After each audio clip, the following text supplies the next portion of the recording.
Hi, and welcome to Super Sew Day. My name is Judy Hayner with BERNINA of America, and what I'd like to share with you today is a very fun project called the Sew Caddy. This little project we made completely using the machine as far as setting up the designs and getting things ready to stitch. So we'll do some exercises that will show you how on the machine you can get this all set up.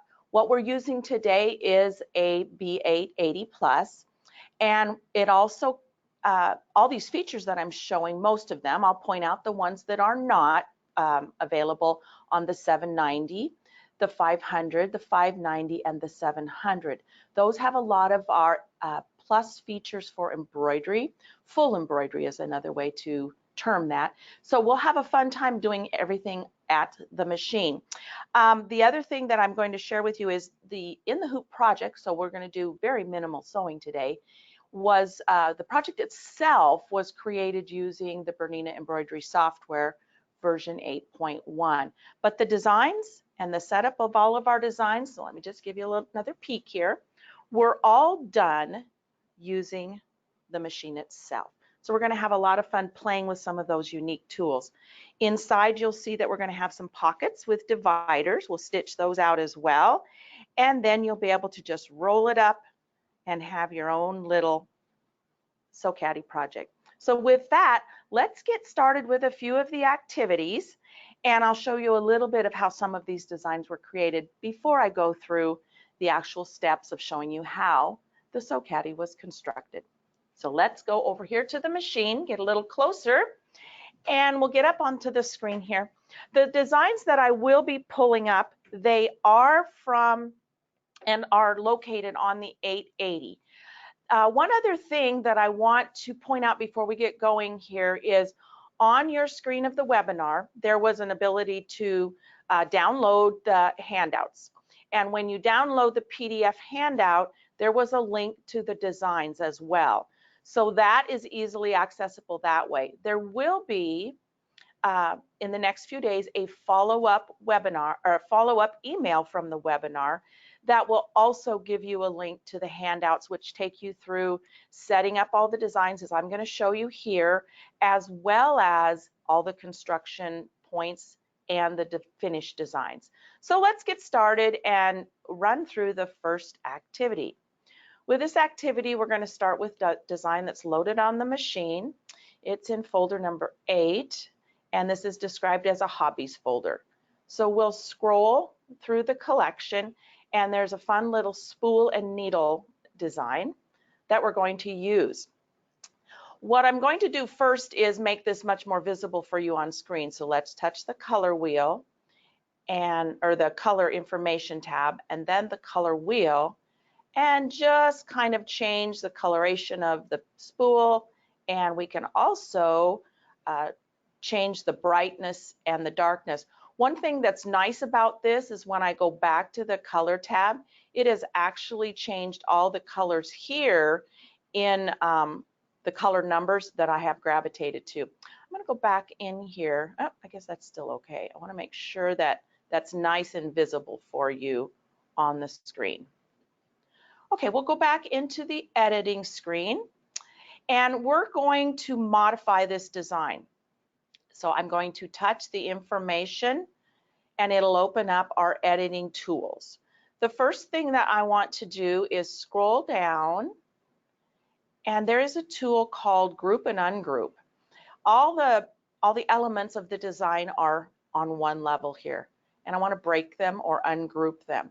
That is my only option, so we'll touch the Ungroup, which is the minus. And now you can see all the different sequences of the design are on a layer panel. This design has a lot of stitches going on with it, and I'm just going to reduce some of that for the stitching of this project. So if we touch layer number 3, so whatever layer is touched and highlighted is the active layer, and that's the one you'll be making changes to. We'll go back into the information where I can find more tools, and we'll touch delete. And yes, I want to confirm that I have now deleted that portion of the design. We're not going to make any other modifications to the design as far as parts and pieces. We'll change the size here next, but I want to touch layer number 1, layer panel 1, and we're going to group that all back together again. So by selecting the group, ungroup function, it gives me the option to group them, which is a plus. We'll just touch plus until we have all the pieces grouped together on the bottom layer again. Pretty cool. Now let's go back into information. We're going to make a couple other changes. One is to size. We're going to change the size on our design down to 92.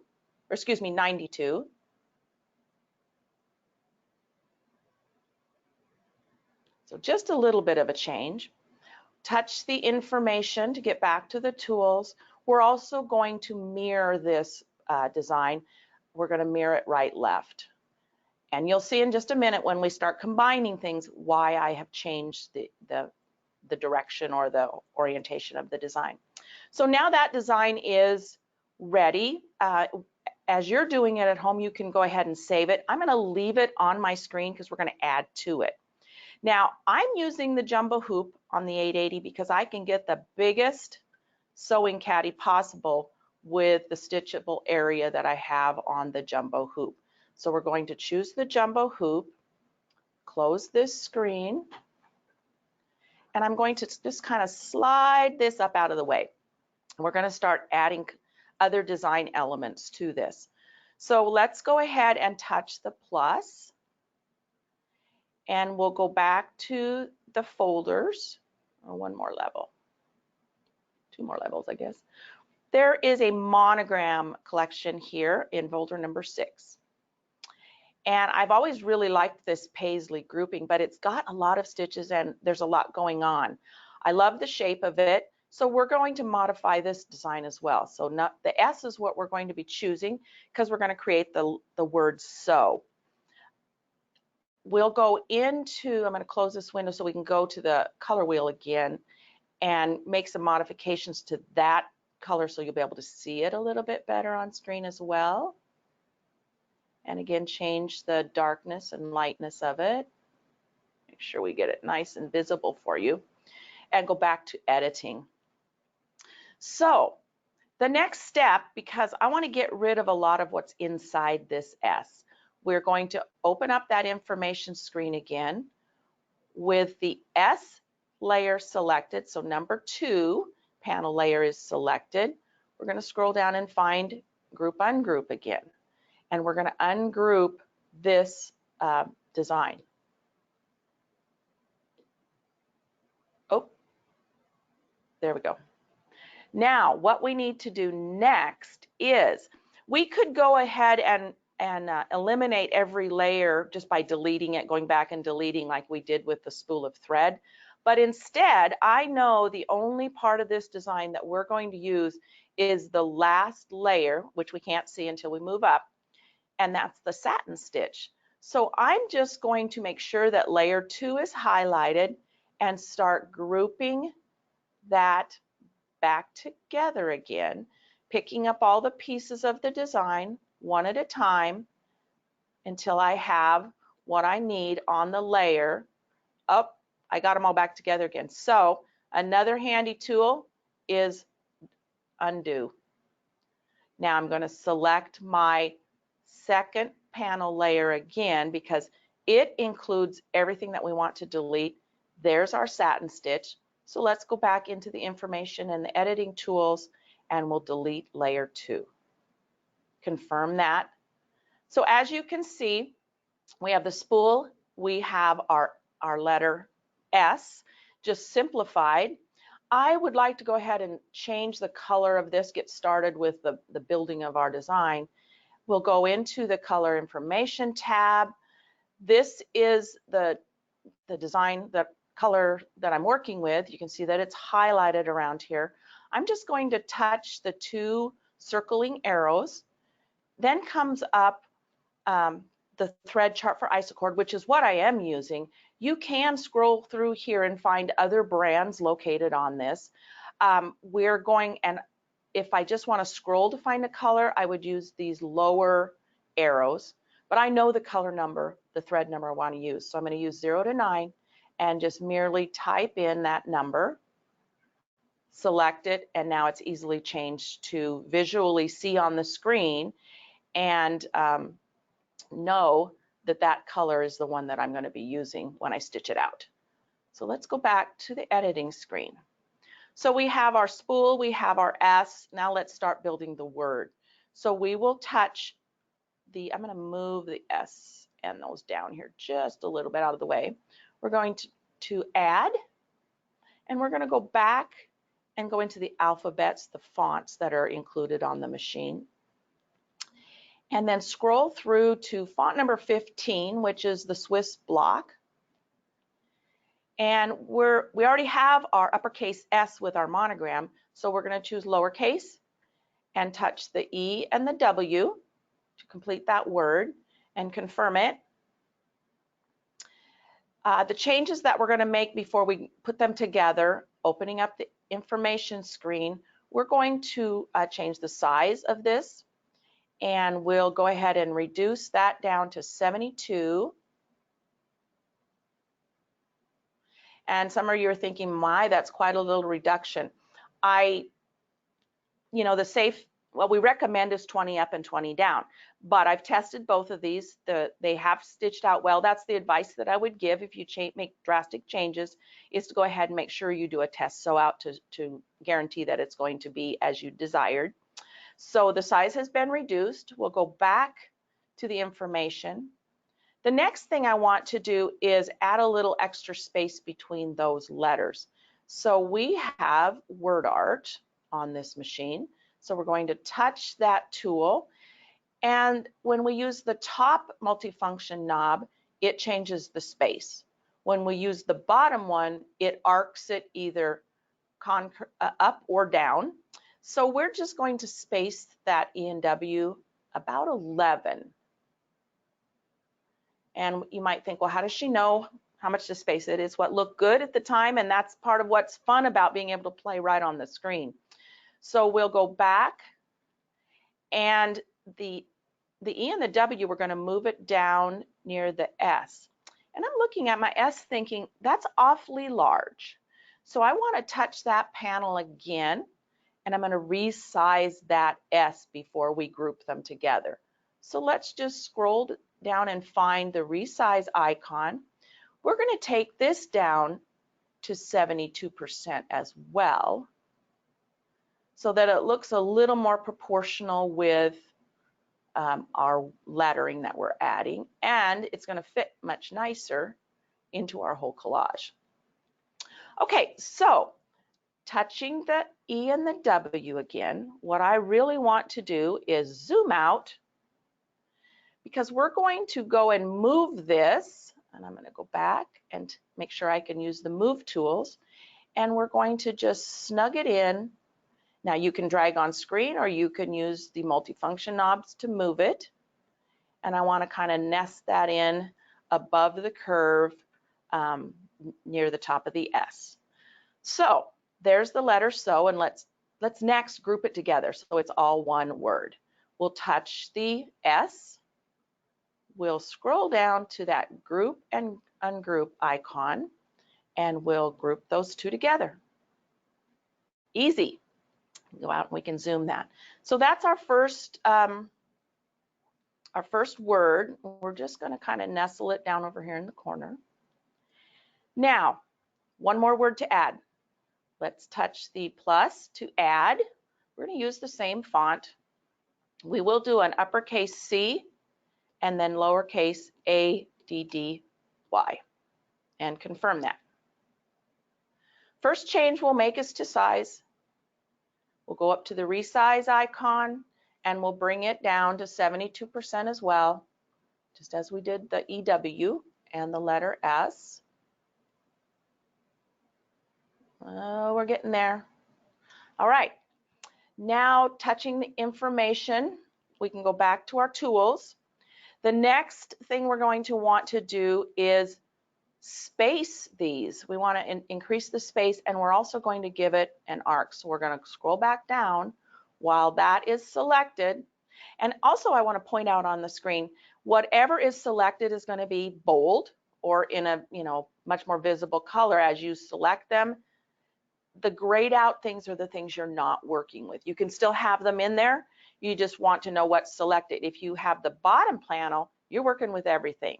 So you do want to pay close attention to what is vividly colored when you're working with those designs. So back to this caddy, that's the only thing we're working with. We'll touch word art. We'll space it to 11 as we did our other letters. Oops. All right. And then we're also going to arc it. And the arc that I liked when I was putting this together is 36. So you just kind of play with what looks good to you.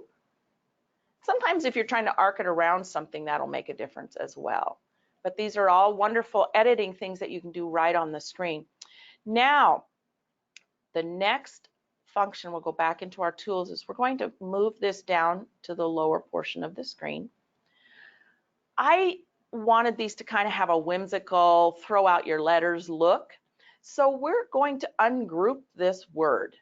And we'll go ahead and touch ungroup. And everyone is on a separate layer. If at home you try this with a machine or in the class or wherever you're working with one of these machines and you don't see them separate out into individual letters, that they are grouped together still on a layer, maybe the C and A were together, sometimes that happens.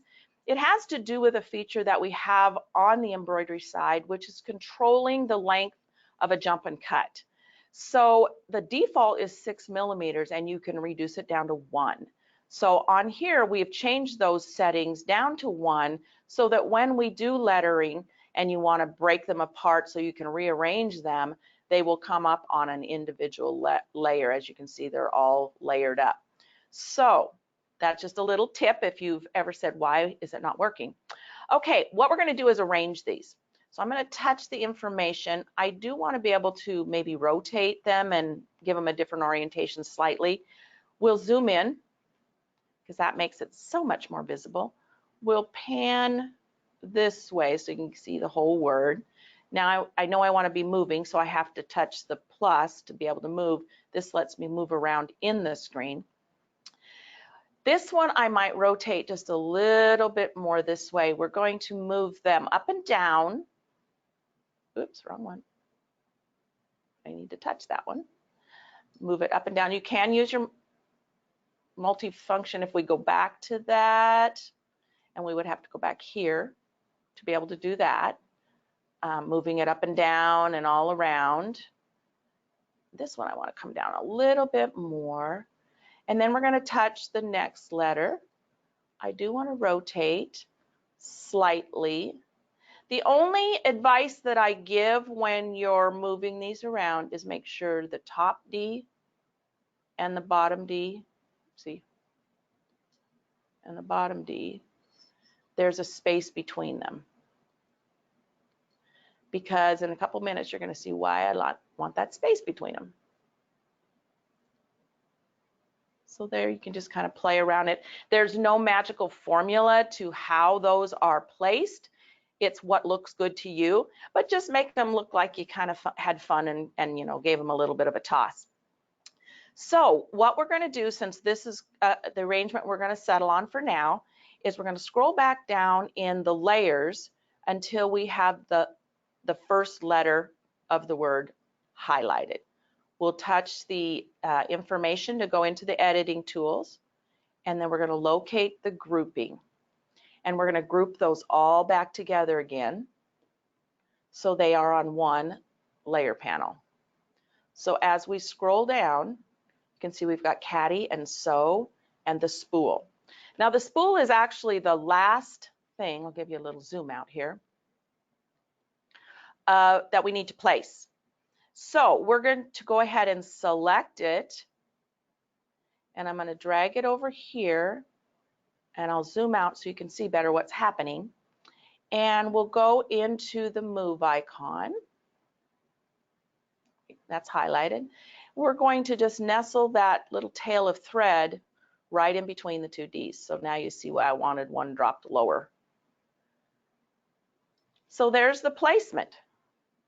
Let's go down and kind of look at this in its entirety. Now you've got sew and caddy. The other thing in the directions, it'll tell you to leave a couple grid lines of space here because there's a tie that comes up over the top of this and you don't want to cover up your letters.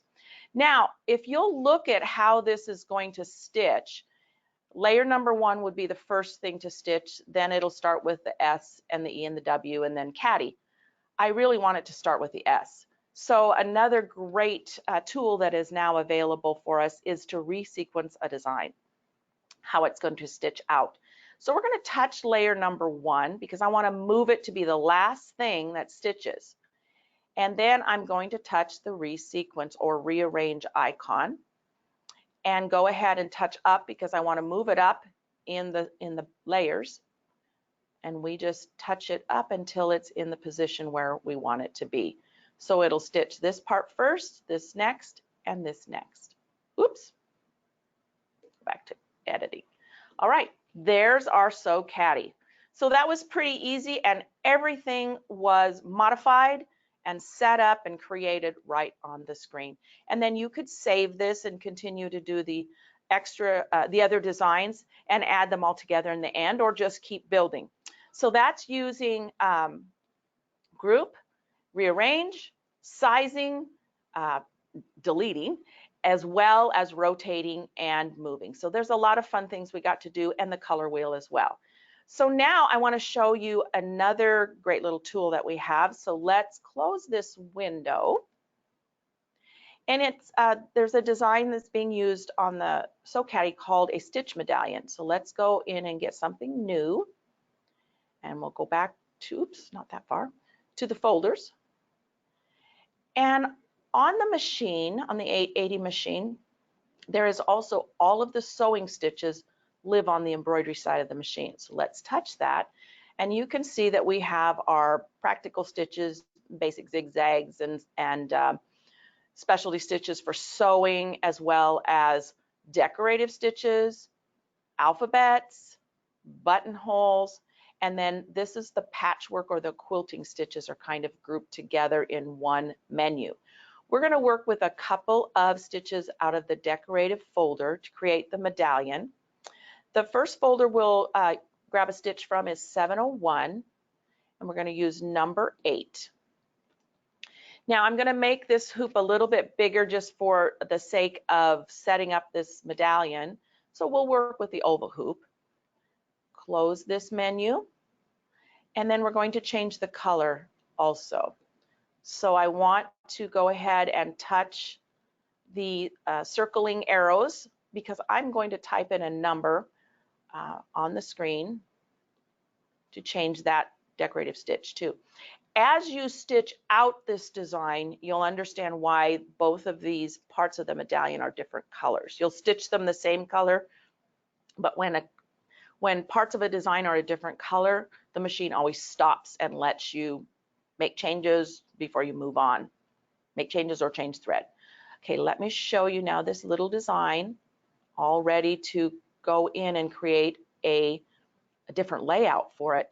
On the 880, there is a shape designer. So let's touch the information icon, and this shape designer gives you options for different layouts that you can arrange. Decorative stitches as one thing, designs or small embroidery motifs can be arranged in, you've got circles and curves and hearts and stars and lots of different ways to arrange it.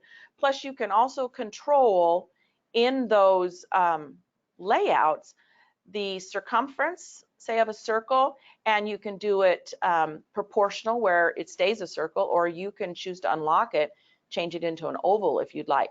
So we've got a lot of things that we can modify our shape with right here on the screen. The first thing that we're going to do is change the circumference, or the diameter, I should say, of our circle. So we're going to reduce this down to about 15 because the center of the medallion is going to be kind of a small arrangement. Now we have the option to increase the number of motifs that are in that circle. So right here, we'll just add this up to 5. So I've got 5 of them arranged. I'm going to confirm it, and then I'm going to let you see up close this nice little star that we've created with that fun little decorative stitch. Very simple to do. But let's add another one. So I call it, let's double it up. We'll touch add, and we'll go back to the decorative stitches, and we're going to choose folder number 601 and use the first design in that folder, and then go right back into our shape designer. Still using a circle, reduce the diameter down to 45%. And then I really don't want it to create a design that runs this way. So we can do a quick 90-degree rotation of our motif, and we're going to touch that 3 times so that it's now in this orientation. And we'll increase the number to about 10. So there's the rest of the medallion. We'll confirm that, and let me show you up close what a fun little stitch out that has made that we'll use in part of our collage that we're creating.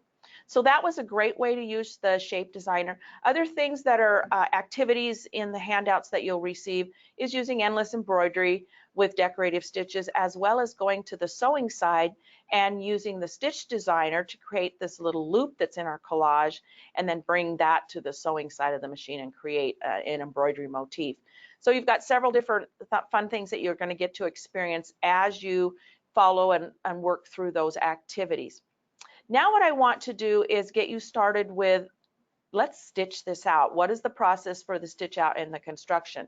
So let me close this window, and I'm going to bring up the first thing that's going to stitch in the design. We're going to go into, oops, wrong way, to the personal My Designs folder, things that I have saved on the machine, and I have parts and pieces here on the machine ready to use. First thing is a cutting line for the caddy.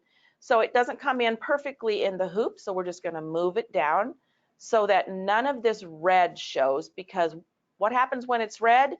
The only thing that's going to stitch is what's inside the hoop. All those little corners would not stitch. So we're going to move it down because it really does fit in here. And that'll be the first thing that we actually stitch out. So it'll stitch a perimeter showing us the cutting line, and actually it shows the work area then that we have for the design. I'm also going to add the next segment because I want to show you how we use pinpoint placement to go ahead and set up and get things ready to stitch. So this is our first part of the collage that's grouped together. With that, let's go ahead and we'll zoom out a little bit and then give you a better perspective of what's happening. Okay, so this is the first hooping and first stitch out, which was that cutting line. The next thing that happens is in this, there's a handy little notion that I've come across that I'm sharing with you. It's a roll of adhesive ruler tape. It is made by ThermoWeb, and it's great. It cuts off in segments of 12. And so we're going to use it to help us place things instead of putting markings in here. So we'll start with 0 at the bottom here, and I'll place it and then show you what that looks like. Just kind of set it in the center. So as you can see here, it's even with the bottom of the cutting line, and then just up in here. We're going to use the measurements to help us place that segment of the design where it needs to be. So I want to go ahead and open up the information, and we're going to open up Pinpoint Placement, and it's going to give us some little prompts on what to do next, which is attach the hoop. Okay, now in Pinpoint Placement, there's a couple different ways that you can use this feature to place your embroidery designs. One is by using a grid with 9 different options, or free point, which allows you to select parts of the design and maybe place that in a separate spot. We're going to use the grid placement for our purposes today. And as you can see, once it's selected, it's highlighted, and there are now 9 different points for us to work with in positioning. you will be selecting 2 points and setting those, but you have an option to use 9 in different parts of your design depending on how it applies to what you're stitching out. For us, we're going to use the top middle, and you can see it moves exactly to where the design is in the hoop at this point in time. So we're going to use the multifunction knobs, and we're going to move this down in the hoop till it lines up with 5 3/4 inches. So moving it down, we can get it close, and then to get it precise, which precision is what you gain with pinpoint placement. It is needle point accuracy when you place it. You can rotate the hand wheel and see how close you are to 5 3/4. We're pretty close. I'm going to go just, each movement is about a stitch, and then go ahead and rotate that. Pretty good positioning. Once you're happy with your position, you can see when it's selected, it's highlighted in white. Once you set it, it is highlighted in yellow, and that means that point is anchored now. That's where it will stay as far as the design in that position. So the next thing, depending on how you want to move it, would be your next point to select. For us, we're going to select the bottom, and what I'm checking here is how close, because this grid indicates the perimeter of your design, the farthest out points of the design. I wanted to see how close it's going to be to the bottom of the cutting line, because we do have a seam line in here. So this is going to be perfect positioning. We'll go ahead and set it, and now it is yellow as well. So we would be ready to close out of this window and go into the stitching process. Before you stitch, you do want to bring up the adhesive tape. I don't remove it. All I do is take it to the back and kind of tape it back here out of the way so the machine doesn't catch it, because for the next portion, you're going to lay it back down again and use it to position the next part of the collage. So we would be ready to start stitching now, and when that is done, this is what we have. We now have this first collage stitched out. We would go ahead and we would replace our tape into the hoop. And then I'm going to switch out the hoops here so I can show you placing the next design.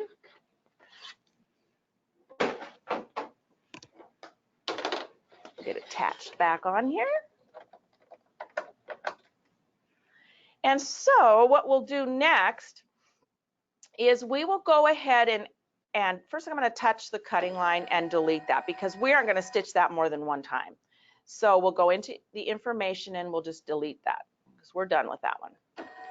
We can actually also delete the collage layer that we just stitched, because we're done stitching that as well. And then let's add the next part of the collage. So this is going to be placed in the upper part of the hoop. So let's go back into pinpoint placement. The grid is selected still because that was the last thing we used. This time we're going to use the bottom center dot for placement, and we're going to move it up into the hoop till it's at 6 3/4. So we would just move it, and same process as before. Remember, we want needle point accuracy, which is what we get with pinpoint placement. We'll just go ahead and rock that, and that is pretty darn perfect. So once that's in the position that you want and need, you hit set, and again, highlighted, anchored. I want to touch the top center because I want to see how close it is to the seam line, and it'll be just perfect when this is stitched out. So we'll go ahead and set that as well. Now you would be ready to go ahead and stitch the next part of the collage. I would remove this. I do save my little tape. It's kind of nice to reuse for a while. Close this screen and go right on in to the stitching process. For the first design, the directions tell you to leave the thread cutter on. But as we move through the rest of these designs, you will turn it off. And it tells you exactly when to turn it on and when to turn it off. Part of it is when you're working with decorative stitches and they're all in a row like that, depending on where their stop and start points are, it will cut after every single one because it sees it as an individual design. Even though we grouped it, it didn't software-wise group it. I don't know how to explain that. So they are still individual elements shaped into that circle. So instead of having it cut, and then we did the same thing with this, you turn it off and then it just flawlessly goes through the stitching of the design. So that would be the next step. And once that's completed, this is what we've got. We have it all done, ready to go. We would remove this from the hoop, set it to the side. In a little bit, we're going to trim. And when you trim close to the stitching as possible. Trying not to cut it because it's going to match our lining shape also. So that's the first portion done. So let me show you about the lining. With the lining, what we're going to do is I'm going to move over to this area to kind of give you a better view. We're going to be doing the same process. We'll hoop it up, and then it's going to stitch out the cutting line. And it's also going to stitch a placement line right here. And this placement line, along with this top edge of the cutting line, are going to be how we place our pockets. So the pockets, I've pre-folded them, and I have instructions in the handout how to fold them. There's 2 of them, but they're not identical. The one that goes on the left is a double fold, so we get the benefit of having more compartments in this. And what we'll do is lay it with the top edges even with the cutting line, and the bottom edge is even with the placement line. The other one, so there's your first one. The other one is just a single fold, and you'll do the same thing, placing it here and here.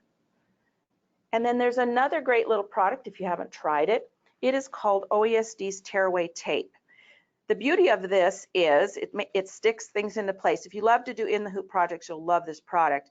The other thing is when it stitches into it, and it perfectly cleanly tears away all of the tape when you're done, so you don't have to worry about having any remnants. So you take a piece of this and you would lay it across each end of your pockets to hold things into place. So no pins, because accidents can happen. Using a tearaway tape is a great idea. Tear another piece, and then you'll just place these into position. Now, what will happen next? Let me grab the next show and tell here. When you put it back on the machine, let me get this piece out because that's another step. It's going to stitch a tack down all the way around, and then it'll tack it down here, and it'll come back and start finishing that raw edge for you with a satin stitch. So again, once it's done, all of this just tears away really nice and clean.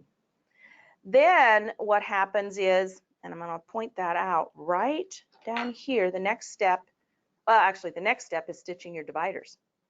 So that's built into the design to give you some dividers with lots of compartments to take your sewing tools with you.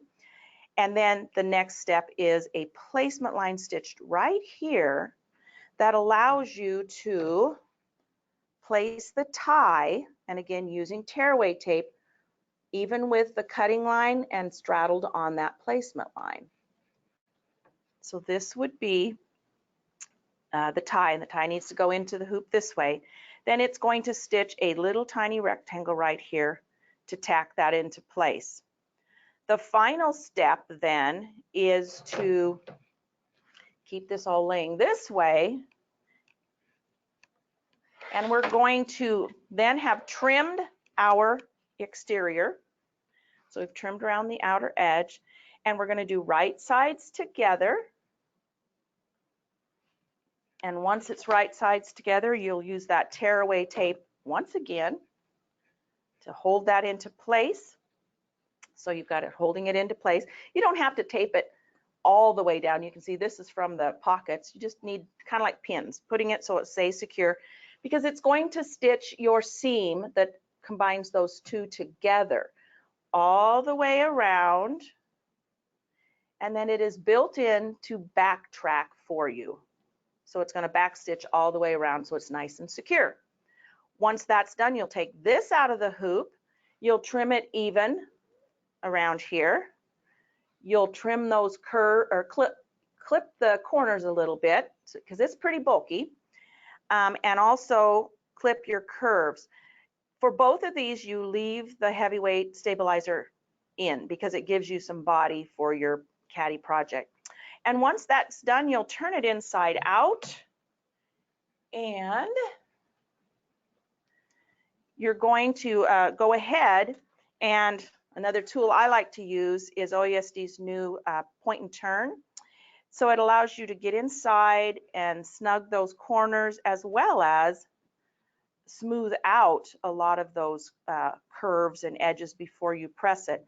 So this is another great one if you love to do in the hoop projects. It's another handy tool that you'll really enjoy using. Once you've got it pressed and ready to go, the last step is using the number 10 D foot. So we're going to switch to the sewing side and go ahead and place that stitch so you can do a nice little edge stitch to close the opening on the other end. You can just use it on the end, or you could do an edge stitch all the way around the perimeter. That's totally your choice, but it gives it a nice finish, ready and complete. Take your tie, turn it around, and there you are.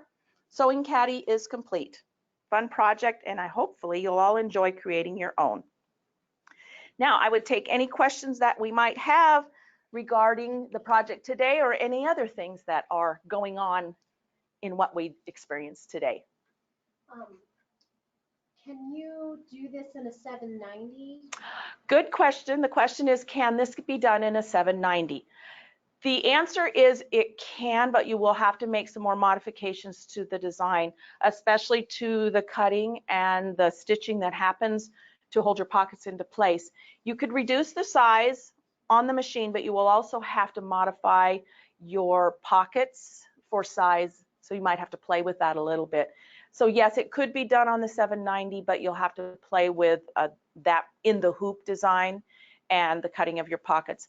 The other thing is you'll be using the maxi hoop. That otherwise anything else is just not going to be big enough and not real possible. You won't have a big enough caddy. That's what will happen. You mentioned that there were a couple of features that were on the 880 only. Oh yes, and I kind of forgot to point those out, didn't I? What are the features on the 880 only? One being the jumbo hoop. That's a biggie to get the maximum size in your project. The other was the color wheel and the shape designer. Those are just part of the 880 only. And then, let's see, am I missing anything else? I don't think so. Those things that we use specifically are 880. So you may have to use the design given because you won't be able to make that design on the 790, but you could pull up the designs that we've given you. So yes. And then one more, when you showed the pinpoint placement, there were 9 points, but you only set 2 of them. Oh, the question was there's 9 points when the pinpoint placement comes up using grid, but I only used 2.